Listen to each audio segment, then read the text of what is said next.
This is a pretty neat device. This is for our big fuzzy dog. This is a brush, but it's got a power cord because it's a hair dryer. As you can see, it has a fairly long cord, so you don't have to be standing right next to the outlet. That's a 2-prong outlet. We'll plug it in over here.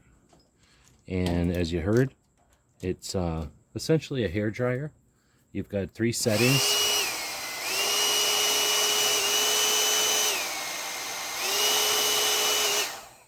It will heat up and it will blow hot air through the bottom of the brush here.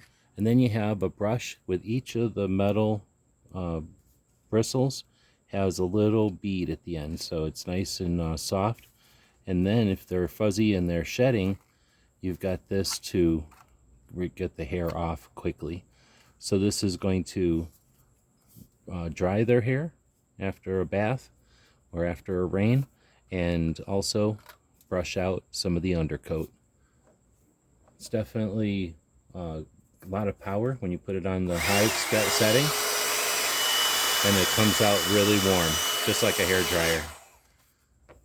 So it's a little doggy hair dryer. If you've got long-haired dogs and they're getting wet, this might work for you. Hope this helps.